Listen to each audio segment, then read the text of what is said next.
أعوذ بالله من الشيطان الرجيم. بسم الله الرحمن الرحيم. لا جناح عليكم إن طلقتم النساء ما لم تمسوهن أو تفرضوا لهن فريضة ومتعوهن على الموسع قدره وعلى المقتر قدره متاعا بالمعروف حقا على المحسنين. وإن طلقتموهن من قبل أن تمسوهن وقد فرضتم لهن فريدة فنصف ما فرضتم إلا أن يعفون أو يعفو الذي بيده عقدة النكاح وأن تعفوا أقرب للتقوى ولا تنسوا الفضل بينكم إن الله بما تعملون بصير. حافظوا على الصلوات والصلاة الوسطى وقوموا لله كانتين.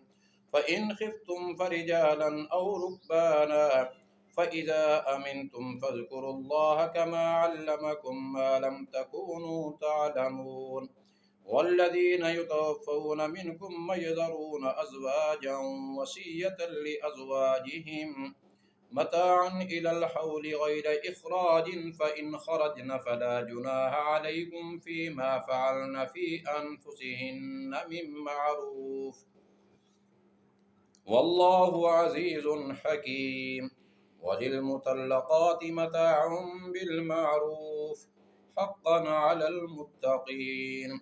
كذلك يبين الله لكم آياته لعلكم تعقلون.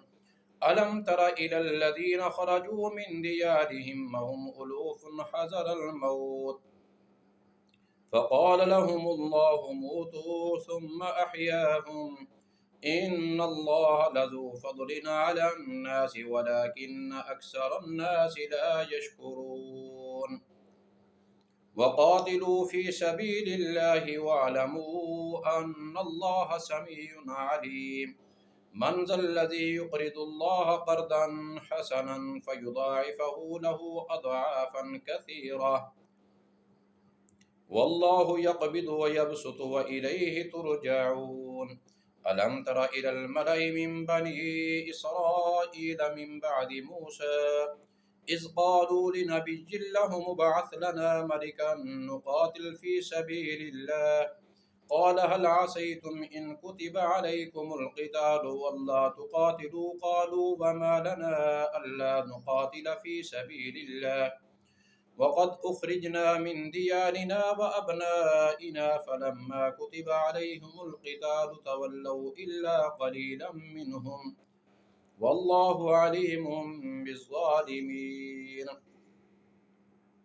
وقال لهم نبيهم إن الله قد بعث لكم طالوت ملكا قالوا أنى يكون له الملك علينا ونحن أحق بالملك منه ولم يؤت سعة من المال قال إن الله اصطفاه عليكم وزاده بسطة في العلم والجسم والله يؤتي ملكه من يشاء والله واسع عليم. وقال لهم نبيهم إن آية ملكه أن يأتيكم التابوت فيه سكينة من ربكم وبقية مما ترك آل موسى وآل هارون تحمله الملائكة إن في ذلك لآية لكم إن كنتم مؤمنين.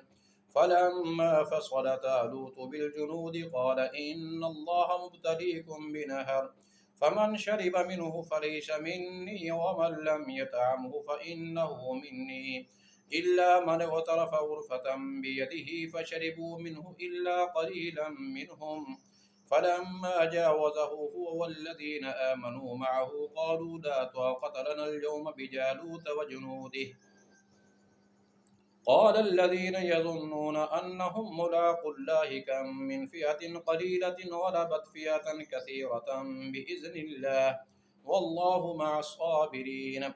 ولما برزوا لجالوت وجنوده قالوا ربنا أفرغ علينا صبرا وثبت أقدامنا وانصرنا على القوم الكافرين.